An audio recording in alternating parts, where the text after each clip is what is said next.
Let's break down today's market action with you. We got Adam Crisafulli of Vital Knowledge and Sam Stovall of CFRA Research, both with us. Kick things off. Sam, it's great to have you on. Listen, NASDAQ, technology, and I'm doing the hand motions, going way up. The Dow, 8-day losing streak. Do we care about the Dow or why it's not participating? Yeah, Brian, I guess the Dow is emulating the Beatles song, 8 days it's been weak.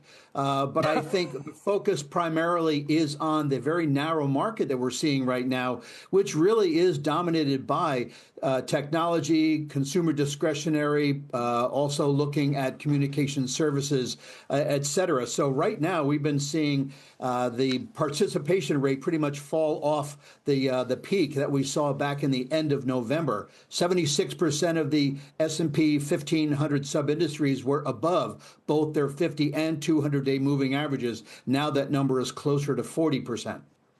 Yeah, I guess I will, Gil, paraphrase another Beatles member and say, while my investor gently weeps, because if you look at certain parts of the market, maybe not the Dow, I get it. Nobody invests around the Dow. It's like a headline thing.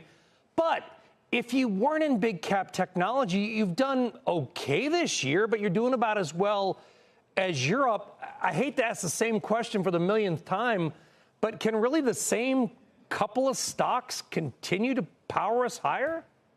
Adam? Go ahead. No, I mean, I think that's a great question. And the weak breadth, especially in the last several weeks, you know, we had a big zoom right after the election, and now you've really had a notable bifurcation where it's really just the mega cap tech stocks that are leading on the upside. The equal weight S&P is trading very poorly. A lot of the key cyclical groups are trading poorly. And, you know, I think another year to expect that these names, those tech mega caps, will be up another 20+%.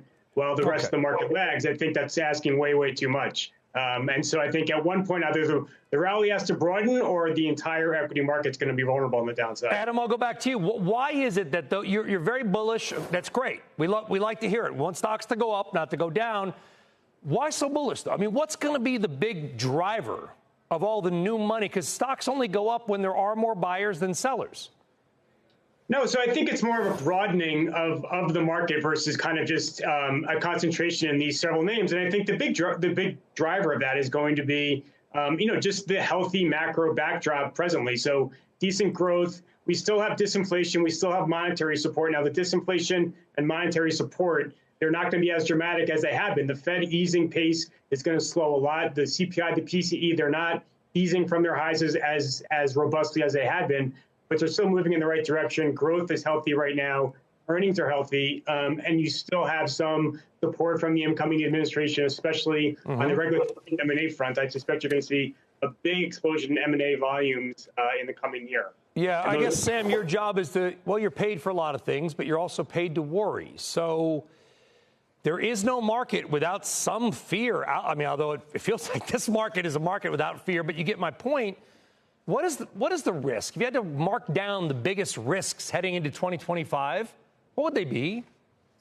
Well, yes, the market does like to climb a wall of worry. And actually, historically, following an up year in the S&P, you want to let your winners ride. The top three sectors in the prior year tend to outperform the market in the subsequent year by an average of about 300 basis points and does so 75% of the time since 1990. But if you are going to worry about something, it is that the tariffs are not just talk, but are truisms, and that we will actually be putting up barriers to trade. And if that is an actuality, I think that could be a very big problem. Yeah, I mean, we talk about tariffs all the time, Sam. Nobody's really talked about. We talked about the implication on product prices. We talked about the implication maybe on tax revenues, receipts. We don't talk as much about the potential implication on the equity market. Is that because we don't know? We can't quantify it? Or maybe there isn't one?